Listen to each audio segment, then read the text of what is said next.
आबनाए Hormuz खुलवाने में मदद ना करने पर ट्रंप इत्तेहादी ममालिक से नाराज़। अमरीकी सदर का कहना है हमने नेटो पर अरबों डॉलर खर्च किए मगर हमारे दिफा के लिए कोई नहीं आया। बरतानवी वज़ीर-ए-आज़म ने मुझे बहुत मायूस किया।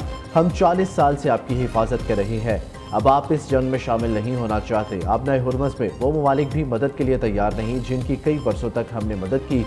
ईरानी रजीम का खात्मा कर दिया। आबनाए हुर्मुज़ में बारूदी सुरंगें बिछाने वाली कश्तियाँ डबो दी। ईरान का बहरी और फ़िज़ाई दिफा मुकम्मल तौर पर ख़त्म हो चुका। मेरे ख्याल में ईरान के नए सुप्रीम लीडर भी जिंदा नहीं। ट्रंप ने चीन, जापान, कोरिया और दीगर मुल्कों से दोबारा मदद मांग ली।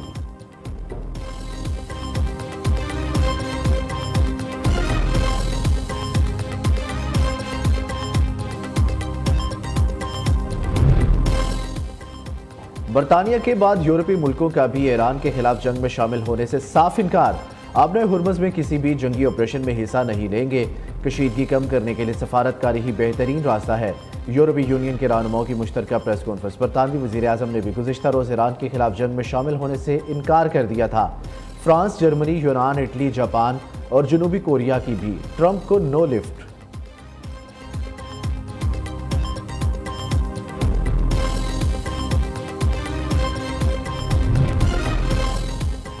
अमेरिका ने ईरान में ज़मीनी फ़ौज उतारी तो इसे एक और वियतनाम का सामना होगा। ईरानी नायब वज़ीर ख़ारजा सईद खतीबज़ादा ने खबरदार कर दिया।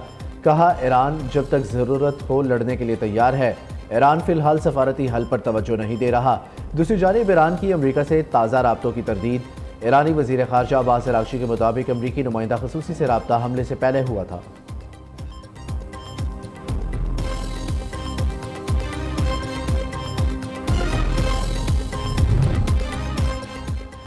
जिस मुल्क से खारिज पर हमला होगा इसकी ऑयल तनसीबात पर जवाबी हमला करेंगे। ईरान की वार्निंग। ईरानी अफवाज के तर्जुमान का कहना है अमेरिका खारिज में तेल तनसीबात पर जिस मुल्क से हमला करेगा जवाब में उस मुल्क की तेल और गैस तनसीबात पर हमला किया जाएगा। ईरानी फौज जब भी किसी मामले पर वार्निंग देती है तो इस पर अमल भी करती है। जो भी मुल्क खारिज जजीरे पर हमले के लिए अपनी सरजमीन इस्तेमाल होने देगा इसे मालूम होना चाहिए ईरान के रद्द-ए-अमल में इसके तवानाई के मराकज़ तबाह हो सकते हैं।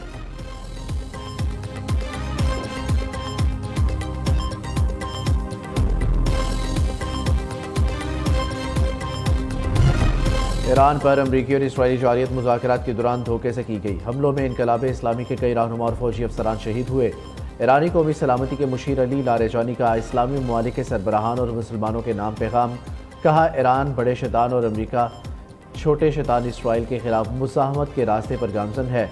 इस्लामी ममालिक ईरान के खिलाफ दुश्मन की साजिशों का मुकाबला करे। नबी सल्लल्लाहु अलैहि वसल्लम की तालीमात के मुताबिक मुसलमान एक दूसरे की मदद करे। ईरानी वज़ीर ख़ारजा का भरपूर हिमायत पर पाकिस्तान से उर्दू में इज़हार तशक्कुर।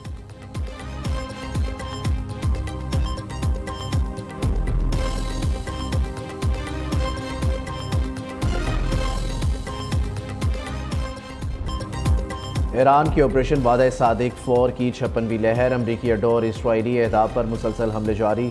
सुपर हैवी हाइपरसोनिक मिसाइल अल-फतह, अमाद और गदर ड्रोन्स दागे। तल अवीव के मुख्तलिफ इलाकों और बेन गोरियन एयरपोर्ट पर धमाके। इसराइल एरोस्पेस इंडस्ट्रीज हथियारों की तैयारी के मराकज़ जेट रिफ्यूलिंग इंफ्रास्ट्रक्चर को निशाना बनाया। इसराइली वजारत सेहत का कहना है ईरानी हमलों में फौजी एहलकारों समेत 3,369 अफराद जख्मी हुए।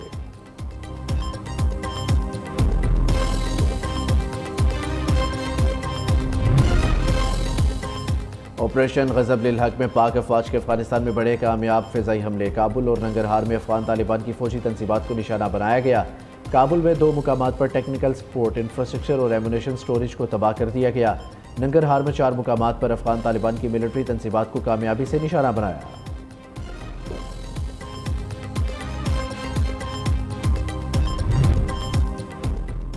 पाकिस्तान ने नहायत दुरुस्ती से काबुल और नंगरहार में अफगानिस्तान की अस्करी तनसीबात को निशाना बनाया। वफाकी वज़ीर इत्तलात अता तारड़ का कहना है तालिबान रजीम के नाम नहाद तर्जुमान का दावा हक़ाइक़ के बरक्स है। तालिबान रजीम के दावे का मकसद अवाम की राय को गुमराह करना है। 16 मार्च की रात पाकिस्तान ने काबुल नंगरहार में दहशतगर्दी के मावन ढांचे को निशाना बनाया। इंफ्रास्ट्रक्चर में तकनीकी आलात के ज़ख़ीरे, असलाह, गोला बारूद के ज़ख़ायर शामिल थे। ज़ख़ायर शुदा गोला बारूद के धमाके असलहे की मौजूदगी ज़ाहिर करते हैं। इन अहदाफ की मुनशियात बहाली मरकज़ करार देना जज्बात भड़काने की कोशिश है।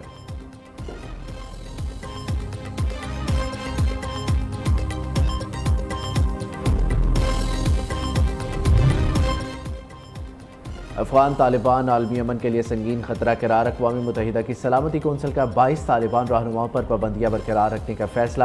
افغان عبوری وزیر اعظم محمد حسن اخون اور وزیر خارجہ سراج الدین حقانی بھی شامل۔ افغان جریدے 8 صوبوں کے مطابق ہیومن رائٹس ایکٹیوسٹ الائنس کا پابندیوں کا خیر مقدم کہا، یہ اقدام اس بات کا ثبوت ہے کہ طالبان اب بھی عالمی امن اور انسانی حقوق کے لیے سنگین خطرہ ہے۔ برطانیہ نے بھی طالبان پر عائد پابندیوں کی فہرست کی توثیق اور اپ ڈیٹ کر دیا۔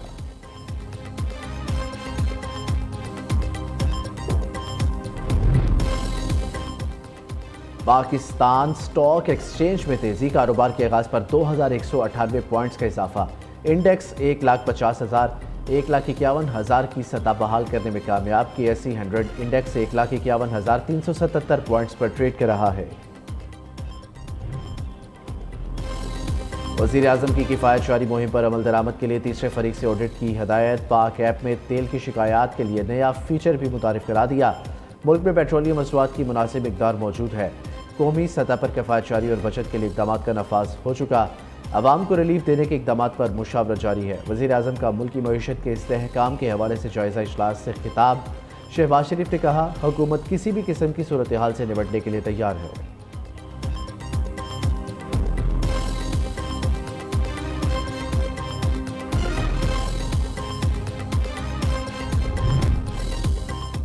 سندھ حکومت کا آج سے ای وی بس کا نیا روٹ شروع کرنے کا اعلان، سینئر صوبائی وزیر شرجیل میمن کہتے ہیں الیکٹرک بس سروس کا نیا روٹ گلشن ممار سے ٹاور تک شروع کیا جا رہا ہے، مستقبل میں ای وی بس سروس کے مزید روٹس متعارف کرائے جائیں گے۔ سندھ حکومت شہریوں کو عالمی معیار کی ٹرانسپورٹ فراہم کرنے کے لیے پرعزم ہے۔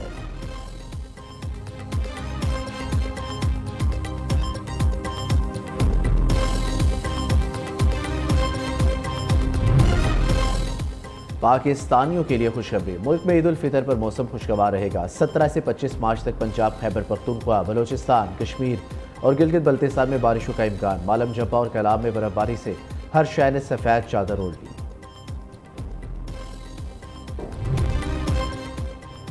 شائقین کرکٹ کا انتظار ختم، PSL 11 کی آن لائن ٹکٹ بکنگ کا آج سے آغاز، آن لائن ٹکٹس دوپہر 12 بجے سے فروخت کے لیے دستیاب ہوگی۔ فزیکل ٹکٹ 24 مارچ سے TCS ایکسپریس سینٹرز پر دستیاب ہوں گے۔ میگا ایونٹ کا آغاز 26 مارچ سے لاہور میں ہوگا۔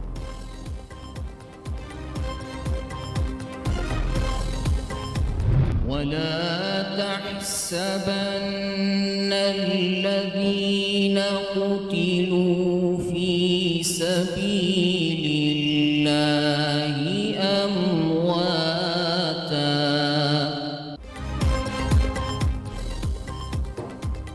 اور کون بنے گا قرات کا سلطان، لاہور کے قاری محمد عبداللہ یوسف فائنل میں پہنچ گئے، قاری حافظ خزائمہ شاکر کو تیسرے سیمی فائنل میں شکست۔ پروگرام قرات کا سلطان سیزن 3 میں ایمان افروز مقابلے، ناظرین نیوز پر پورا ماہ رمضان کی افطار ٹرانسمیشن میں دیکھ سکتے ہیں۔